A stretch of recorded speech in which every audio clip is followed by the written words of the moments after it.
इस वीडियो से हम लोग वेव ऑप्टिक्स की शुरुआत करेंगे। तो जैसे कि पहले से हम लोग ये जान चुके हैं कि ऑप्टिक्स के दो ब्रांच होता है, एक रे ऑप्टिक्स और दूसरा वेव ऑप्टिक्स। तो रे ऑप्टिक्स को तो हमने पढ़ करके समाप्त कर लिया है। अब हम लोग वेव ऑप्टिक्स की शुरुआत करेंगे। तो सबसे पहले हम लोग जानते हैं कि वेव ऑप्टिक्स क्या है। तो देखिए, ऑप्टिक्स की वह शाखा जिसमें लाइट के वेव प्रॉपर्टी के बारे में अध्ययन किया जाता है उसे हम लोग वेव ऑप्टिक्स कहते हैं। That branch of optics in which we study about wave nature of light is called wave optics. अब वेव ऑप्टिक्स में सबसे पहले हम लोग न्यूटन कॉर्पस्कुलर थ्योरी को पढ़ते हैं। न्यूटन का कणिका सिद्धांत के बारे में पढ़ते हैं। अब हम लोग देखते हैं कि न्यूटन के जो कणिका सिद्धांत है वो क्या कहता है। तो इसका जो पहला स्टेटमेंट है वो ये है कि light emits from an optical source in the form of very tiny particle called corpuscular. यानी कि किसी प्रकाशीय स्रोत से प्रकाश जो है अत्यंत सूक्ष्म कणों के रूप में बाहर निकलता है, जिन्हें हम लोग कणिका कहते हैं। अब देखिए, सेकेंड स्टेटमेंट क्या था कि इन पार्टिकल्स का यानी ये जो कॉर्पस्कल्स है इनका जो रेस्ट मास होता है वह 0 होता है और इनका जो साइज है वह नगण्य होता है। तीसरा स्टेटमेंट ये कहता है ये जो पार्टिकल्स हैं है ना, इनकी वेलोसिटी इनफाइनाइट होती है, यानी कि इनके वेलोसिटी को मेजरमेंट कर पाना पॉसिबल नहीं है। उस वक्त ये न्यूटन ने ये बात बताया। फिर जो चौथा लॉ कहता है ना, इसका जो चौथा स्टेटमेंट है वह ये बताता है ये जो पार्टिकल्स हैं ये स्फेरिकल होते हैं, गोल होते हैं और वे परफेक्ट इलास्टिक बॉडी होते हैं, पूर्ण प्रत्यास्थ पिंड होते हैं। देखिए, न्यूटन जो है मैकेनिक्स के एक बहुत बड़े साइंटिस्ट थे और फिजिक्स के अदर ब्रांच में अपने उन्हीं नियमों को वे जबरदस्ती अप्लाई करते थे। देखिए, ये जो बात आई कि ये जो पार्टिकल्स होते हैं ये स्फेरिकल होते हैं और परफेक्ट इलास्टिक बॉडी होते हैं। तो इससे फायदा ये हुआ कि अगर कोई भी बॉडी स्फेरिकल हो और परफेक्ट इलास्टिक बॉडी हो तो वह दो बिहेवियर को शो करेगा। पहला बिहेवियर यह है कि अगर उस पार्टिकल को अगर हम चलाकर फेंके तो किसी सरफेस से जब टकराएगा तो जिस वेलोसिटी से जाएगा टकराने के बाद उसी वेलोसिटी से आएगा, और दूसरा कि जिस एंगल से जाकर टकराएगा टकराने के बाद फिर वह उसी एंगल पर वापस रिटर्न करेगा। तो इससे दो बात साबित हो जाएगी कि जब प्रकाश परावर्तित होगा तो वहां पर भी प्रकाश जिस वेलोसिटी से जाता है टकराने के बाद उसी वेलोसिटी से वापस आता है। और दूसरा, लाइट के रिफ्लेक्शन में ये भी बात देखा गया कि वहां पर angle of incidence is equal to angle of reflection, आपतन कोण परावर्तन कोण के बराबर होता है। तो जब ये चौथी बात उन्होंने बताया कि ये पार्टिकल्स स्फेरिकल होते हैं और इलास्टिक बॉडी होते हैं, तो इससे लाइट के रिफ्लेक्शन का अच्छा से एक्सप्लेनेशन हो जाता है।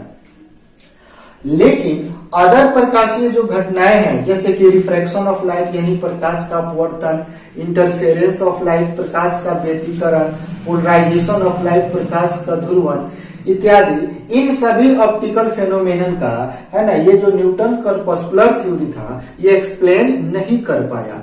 लेकिन जब न्यूटन ने अपना ये जो कॉर्पस्कुलर थ्योरी दिया था उस वक्त हमारे पास कोई दूसरा ऑथेंटिक थ्योरी नहीं था। हाँ, उनके समकालीन एक और वैज्ञानिक हुए थे जिनका नाम था हाइगेन। तो हाइगेन ने वेव थ्योरी को उस समय एस्टेब्लिश किया था, लेकिन उस समय साइंस की दुनिया में खास करके फिजिक्स की दुनिया में न्यूटन का इतना ना ज्यादा प्रभाव था कि हाइगेन के जो वेव थ्योरी था उस पर किसी ने ध्यान नहीं दिया। जब थॉमस यंग ने अपना डबल स्लिट एक्सपेरिमेंट किया तब जाकर के ये पता चला कि लाइट जो है ना वह एक प्रकार का वेव है, वह वेव नेचर को शो करता है। और तब जाकर के फिर से हम लोग हाइगेन प्रिंसिपल को हम लोग पढ़ना समझना शुरू किए। तो अब न्यूटन कॉर्पस्कुलर थ्योरी के बाद हम लोग देखेंगे कि हाइगेन प्रिंसिपल क्या है, हाइगेन का सिद्धांत क्या है। अब हाइगेन थ्योरी को पढ़ने से पहले हम लोग वेव फ्रंट के बारे में जान लेते हैं, तरंगाग्र के बारे में जान लेते हैं कि तरंगाग्र क्या है। क्योंकि वेव फ्रंट को जाने बगैर, समझे बगैर हाइगेन थ्योरी को या वेव थ्योरी को पढ़ना समझना बहुत मुश्किल होगा। तो देखिए, जब हम लोग किसी पानी में किसी चीज को चला करके फेंकते हैं तो पानी में हलचल मच जाता है, डिस्टरबेंस उत्पन्न हो जाता है और उसे हम लोग वेव कहते हैं। तो देखिए जब हम उस वेव को देखेंगे तो उस वेव की एक आकृति दिखाई देगी, है ना, उसी आकृति को हम लोग वेव फ्रंट कहेंगे, है ना। लेकिन यहाँ पे वेव फ्रंट को हम अब डिफाइन कैसे करेंगे? तो देखिए एक समान कला में कंपन करने वाले माध्यम के कणों को मिलाने वाली काल्पनिक सतह को तरंगाग्र कहते हैं। The continuous locus of particles of a medium vibrating in the same phase is called wave front. अब देखिए ये जो वेव फ्रंट है ये 3 टाइप का होता है, spherical wave front, cylindrical wave front, plane wave front. सबसे पहले हम लोग देखते हैं स्फेरिकल वेव फ्रंट क्या है। तो यदि सोर्स ऑफ लाइट स्फेरिकल हो या पॉइंटेड हो तो इससे निकलने वाला जो वेव फ्रंट होता है उसे हम लोग स्फेरिकल वेव फ्रंट कहते हैं। तो यहां पर हमने देखा क्या, ये जो सोर्स ऑफ लाइट है ये पॉइंटेड या स्फेरिकल है, इसलिए इसे निकलने वाला वेव फ्रंट क्या हो जाएगा? स्फेरिकल वेव फ्रंट हो जाएगा। अब देखिए यदि सोर्स ऑफ लाइट स्लिट में हो, लीनियर हो, तो क्या होगा? यहां से जो वेव फ्रंट प्रोड्यूस होगा वह सिलिंड्रिकल हो जाएगा। अब ये वाला जो वेव फ्रंट होगा, अब ये वाला वेव फ्रंट क्या हो जाएगा? सिलिंड्रिकल वेव फ्रंट हो जाएगा। यानी कि अगर सोर्स ऑफ लाइट लीनियर हो या एक स्लिट के रूप में हो तो वहां पे जो वेव फ्रंट प्रोड्यूस होता है वह सिलिंड्रिकल वेव फ्रंट होता है। अब देखिए अगर कोई भी पॉइंटेड सोर्स या स्फेरिकल सोर्स या लीनियर सोर्स बहुत दूर हो तो उससे आने वाला वेव फ्रंट इतना ना बड़ा हो जाएगा कि उसका एक छोटा सा जो पोर्शन होगा, छोटा सा भाग होगा, वह ना तो हमें स्फेरिकल महसूस होगा और ना ही सिलिंड्रिकल रियलाइज होगा। वह हमें मालूम चलेगा कि वह समतल है। तो उस वेव फ्रंट को हम क्या कहेंगे? Plane wave front. अब प्लेन वेव फ्रंट का कंडीशन क्या है? तो वह चाहे स्फेरिकल सोर्स हो या लीनियर सोर्स हो, है ना, वह ऑप्टिकल सोर्स प्रकाशीय स्रोत बहुत दूर होना चाहिए। अब हम जानते हैं बहुत दूर से आने वाली जो लाइट होती है वे पैरेलल होती है। इस तरह से ये जो वेव फ्रंट होगा, है ना, इस वेव फ्रंट को हम क्या कहेंगे? है ना, प्लेन वेव फ्रंट। बस इसका कंडीशन यही है कि यहाँ पे जो कोई भी किसी भी प्रकार का लाइट सोर्स हो वह दूर होना चाहिए। तो दूर से आने वाली जो वेव होती है ना, वेव फ्रंट जो होती है वो प्लेन वेव फ्रंट होती है, समतल तरंगाग्र होती है। अब हम लोग हाइगन प्रिंसिपल के बारे में पढ़ेंगे और देखेंगे कि हाइगन ने लाइट के प्रोपागेशन के बारे में क्या बताया कि लाइट एक जगह से दूसरे जगह किस तरह से संचरित करती हुई पहुंचती है, किस तरह से प्रोपागेट करती है ना। अब इसके लिए जो भी हाइगन प्रिंसिपल है इसको हमने यहाँ पर लिख दिया है, इसको हम लोग बाद में समझेंगे। सबसे पहले डायग्राम के द्वारा हाइगन प्रिंसिपल को हम लोग समझ लेते हैं।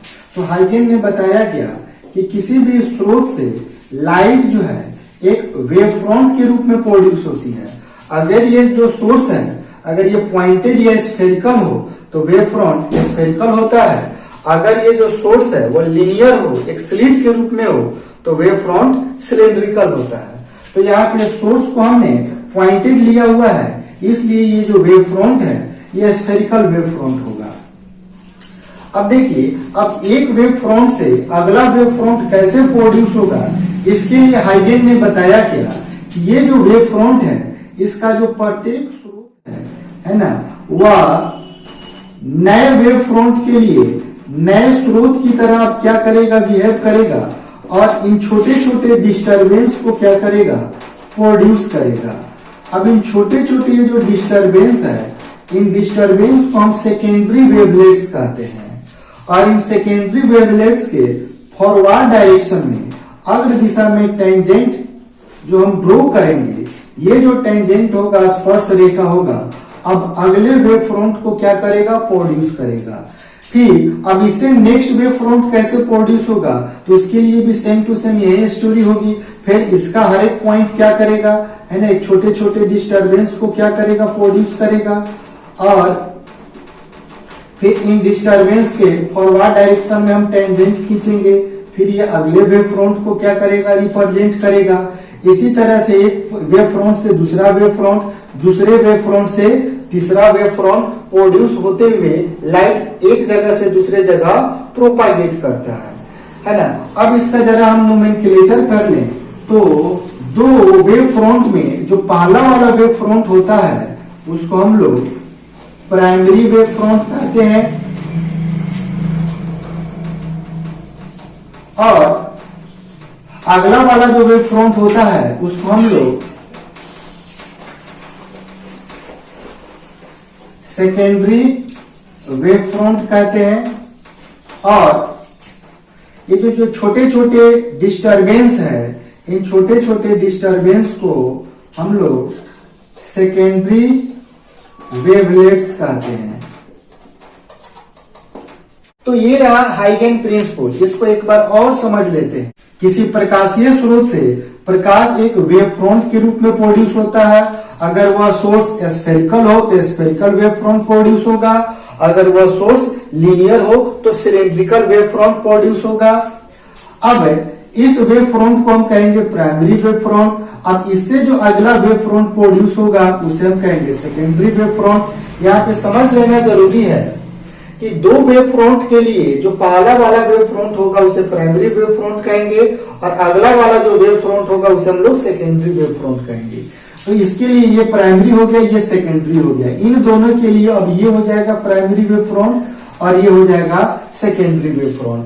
अब एक वेव फ्रंट से अगला वेव फ्रंट कैसे प्रोड्यूस होगा, इसके लिए हाइगन ने बताया क्या कि प्राइमरी वेव फ्रंट का जो प्रत्येक पॉइंट है, एवरी पॉइंट है, वह एक नए स्रोत की तरह बिहेव करेगा और छोटे छोटे वेवलेट्स को प्रोड्यूस करेगा। इन छोटे छोटे वेवलेट्स को ही हम लोग सेकेंडरी वेवलेट्स कहते हैं। और इन सेकेंडरी वेवलेट्स के फॉरवर्ड डायरेक्शन में अग्र दिशा में, है ना, या छूता हुआ जो टेंजेंट है, स्पर्श रेखा है, यह सेकेंडरी वेवलेट्स को क्या करेगा, है ना, प्रोड्यूस करेगा, है ना, रिप्रेजेंट करेगा। तो यही सारी बातें यहाँ पर हमने लिख करके रखा हुआ है। तो इस हाइगन प्रिंसिपल का पहला स्टेटमेंट है a light source emits the light in the form of wave front, कि किसी प्रकाशीय स्रोत से प्रकाश वेव फ्रंट के रूप में इमिट होता है। अब अगला स्टेटमेंट है the every point of wave front work as new source of next wave front. अब अगले वेव फ्रंट के लिए, है ना, इस वेव फ्रंट का प्रत्येक बिंदु एक नए स्रोत की तरह क्या करता है, बिहेव करता है, वर्क करता है, and produce a small disturbance, और छोटे छोटे डिस्टर्बेंस को उत्पन्न करता है। This disturbance are called secondary wavelets. और इन डिस्टर्बेंस को हम लोग सेकेंडरी वेवलेट्स कहते हैं, द्वितीयक तरंगिका कहते हैं। सेकेंडरी वेवलेट्स को हिंदी में हम कहेंगे द्वितीयक तरंगिका, और इसका प्लूरल हो जाएगा द्वितीयक तरंगिकाएं। अब इसका तीसरा स्टेटमेंट कहता है the tangent touching these wavelets in forward direction represent new wave front which is called secondary. यानी कि इन सेकेंडरी वेवलेट्स के, है ना, फॉरवर्ड डायरेक्शन में टच करता हुआ जो टेंजेंट होता है, स्पर्श रेखा होता है, वो अगले वेव फ्रंट को डिनोट करता है, जिसे हम लोग सेकेंडरी वेव फ्रंट कहते हैं। तो ये रहा हाइगन प्रिंसिपल। अब हमने हाइगन प्रिंसिपल को अच्छा से समझ लिया। अब अगले वीडियो में हम हाइगन प्रिंसिपल के द्वारा लाइट के रिफ्लेक्शन और रिफ्रैक्शन को समझेंगे।